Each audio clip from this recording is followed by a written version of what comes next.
गाबलू one का राजा एक अजीब आदत का शिकार था। उसे नहाने से बड़ी चिढ़ थी।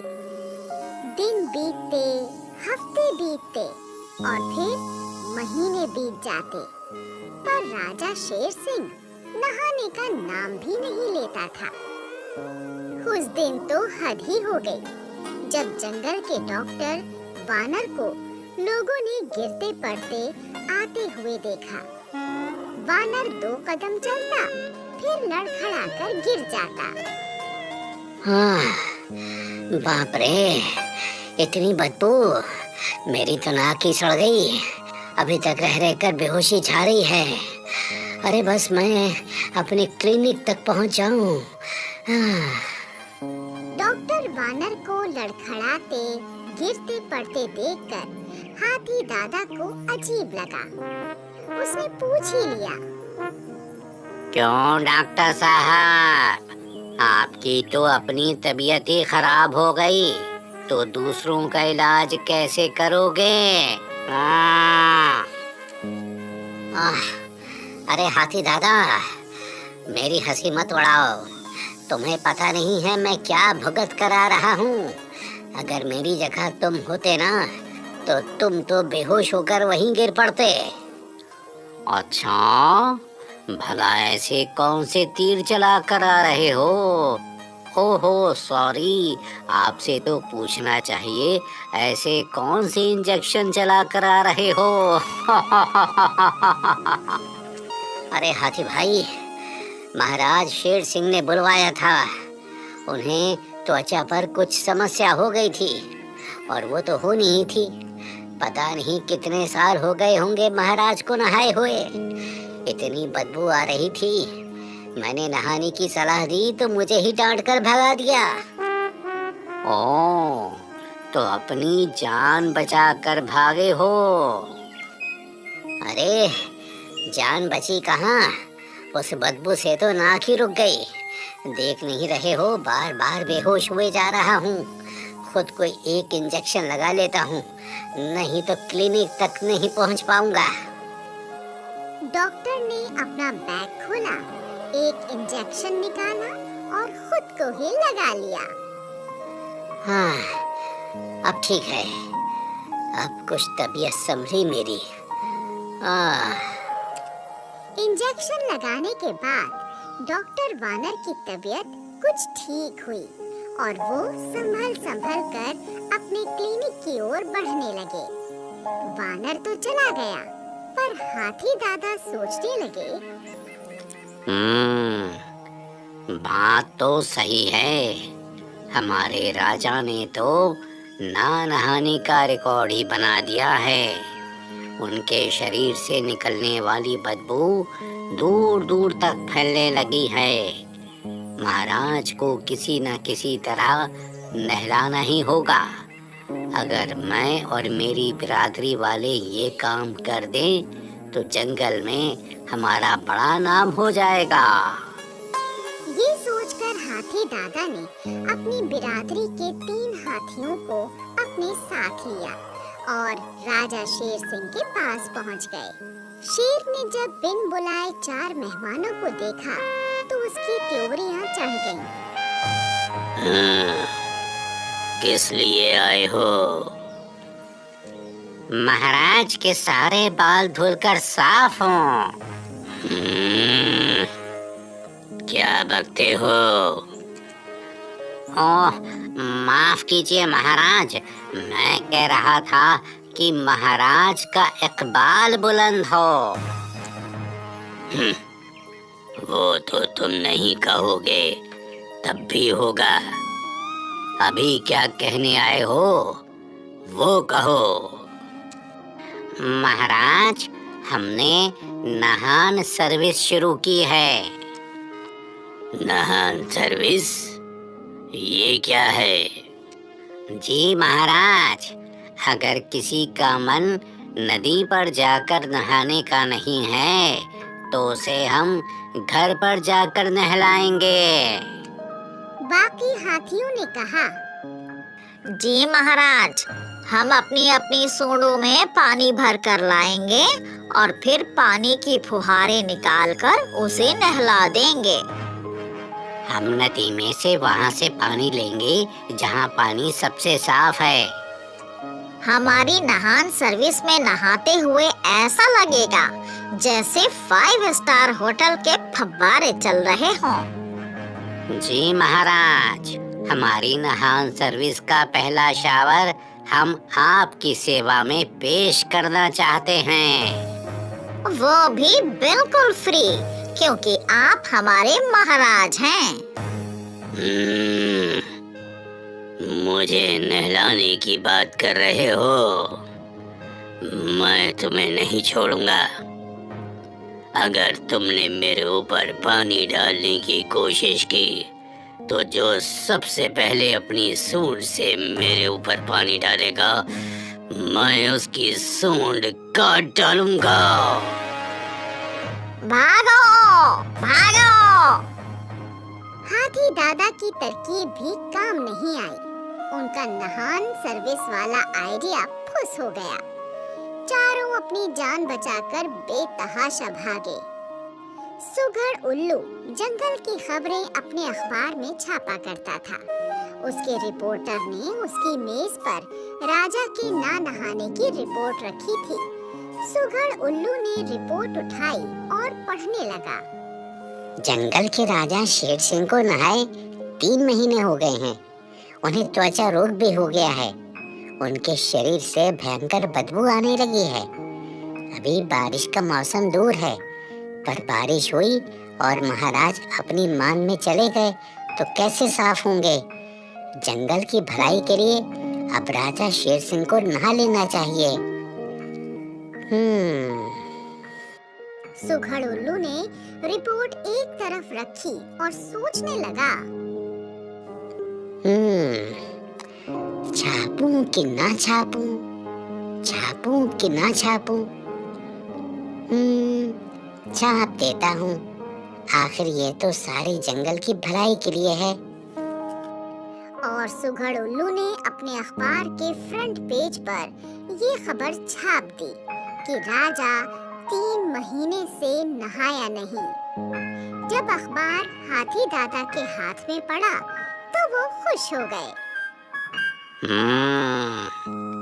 ये सुघड़ उल्लू ने अच्छा किया कि राजा के ना नहाने की खबर छाप दी। अब जब महाराज को पता चलेगा कि उनके ना नहाने की खबर तो अखबार में भी छप गई, तो वो जरूर नहाने के बारे में सोचेंगे ही। अपनी मांद के बाहर शेर गुस्से से गुर्राता हुआ बोला, ओ सुल्लू की ये मजाल, अपने राजा के बारे में ऐसी खबर छाप दी। अरे हम नहाएं या ना नहाएं, ये हमारा निजी मामला है। उसकी इतनी हिम्मत कैसे हुई? शेर गुस्से में भरकर सुघड़ उल्लू के अखबार के दफ्तर पहुंचा और सारा दफ्तर तोड़ फोड़ कर बर्बाद कर दिया। मुझे नहलाने की बात करते हैं, मुझे कोई नहीं नहला सकता।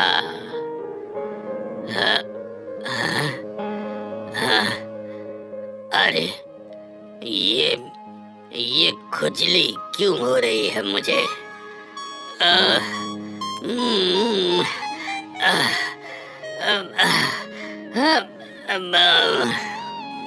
खुजलाते खुजलाते शेर सिंह परेशान हो गया, पर नहाने की फिर भी न सोचता। डॉक्टर की सलाह न मानने की सजा भुगत रहा था। डॉक्टर की सलाह तो माननी ही चाहिए, पर भला शेर सिंह को कौन समझाता? मिट्ठू तोते ने सोचा वो भी राजा को नहलाने के लिए कोई तरकीब लड़ा कर देखे। उसने हाथी दादा से सलाह की। हाथी दादा, मैंने बड़े बूढ़ों को कहते सुना है कि शादी के बाद बड़े बड़े सुधर जाते हैं। अगर हमारे राजा की शादी हो गई तो वो भी शेरनी के कहने पर नहाना शुरू कर देंगे। विचार तो अच्छा है, पर हमारे राजा से शादी करेगा कौन? साथ वाले वन के राजा की बेटी। मैं अभी अपने राजा को जाकर इस रिश्ते के बारे में बताता हूँ। कहकर मिट्ठू सीधा राजा शेर सिंह की मांद की ओर उड़ चला। उसने देखा राजा शेर सिंह मांद के बाहर बैठा जोर जोर से खुजलाए जा रहा था। मिट्ठू पास पहुंचकर बोला, महाराज की जय हो। छोटा मुंह बड़ी बात। महाराज, पर अब आपको शादी कर लेनी चाहिए। हमारे जंगल को युवराज शेर चाहिए, आपका उत्तराधिकारी। मिट्ठू की बात सुनकर शेर की आंखों में खुशी चमकने लगी। ये देखकर मिट्ठू समझ गया कि उसकी चाल कामयाब हो गई है। महाराज, पास के जंगल के महाराज अपनी बेटी की शादी करना चाहते हैं। मैं उड़कर जाता हूँ और उन्हें संदेशा पहुँचा देता हूँ। आप कल ही रिश्ते की बात करने के लिए निकल जाइए। अगली सुबह शेर बाजे गाजे के साथ शादी की बात करने चल पड़ा। आगे आगे जंगल के कई पशु तरह तरह के वाद्य बजाते हुए जा रहे थे, पर शेर से दूरी बनाए हुए थे। शेर के शरीर से निकलने वाली दुर्गंध को अपनी अपनी नाक बजाए वो तेजी से बढ़े जा रहे थे। जैसे ही पूरा दल दूसरे जंगल पहुंचा, तो जैसे आफत ही आ गई हो। जहां जहां से शेर सिंह गुजरता, पशु पक्षी दुर्गंध से बेहोश होकर गिर जाते। आखिर शेर सिंह दरबार में पहुंचा, पर वहां कोई नहीं था। उसके शरीर से निकलने वाली दुर्गंध से घबराकर उस जंगल का राजा और उसकी बेटी दूर भाग गए थे। शेर सिंह मुंह लटकाए अपना शरीर खुजाते खुजाते वापस आ गया। जंगल के जानवरों को ये पता चला, तो उन्होंने एक मीटिंग की। बुलबुल ने कहा, मैंने सोचा है कि मैं नहाने के ऊपर एक गीत बनाऊंगी। मेरी मीठी आवाज पे गीत सुनकर राजा जी नहाने के लिए प्रेरित हो जाएंगे। नहाने से होता है शरीर हमारा साफ, अकेले नहाए या किसी के संग साथ। जैसे ही तुम्हारे मुंह से नहाना शब्द निकला, महाराज तुम्हें चीर डालेंगे। अरे बाप रे, फिर तो मैं नहाने की बात ही नहीं कहूंगी। हमारा आइडिया पहले ही फेल हो चुका है। लगता है पिंटू खरगोश, तुम्हारे दिमाग में कुछ चल रहा है। मेरे परदादा जी ने एक बार तब के शेर जी से कुएं में छलांग लगवा दी थी। अगर मैं अपने राजा जी से नदी में छलांग लगवा दूं तो कैसा रहे?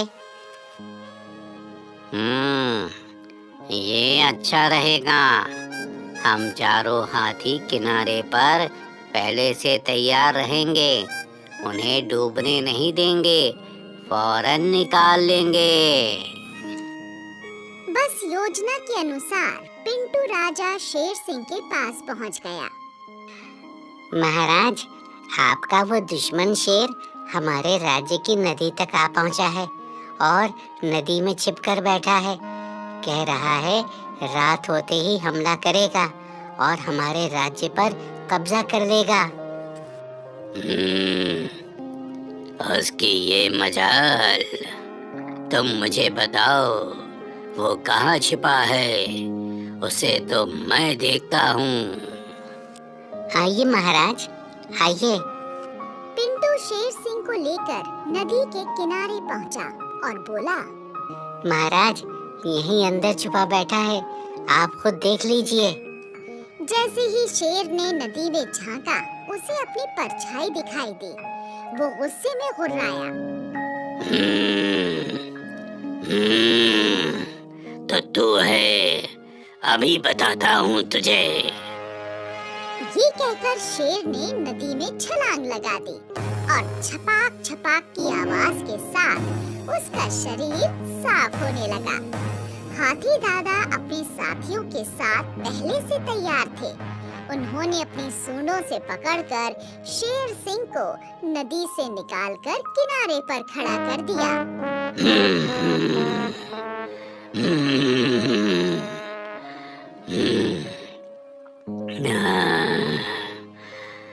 पानी से निकलकर कुछ अच्छा सा लग रहा है। खुजली भी खत्म हो गई है। महाराज, आपका स्नान हो गया है, आपका शरीर साफ हो गया है।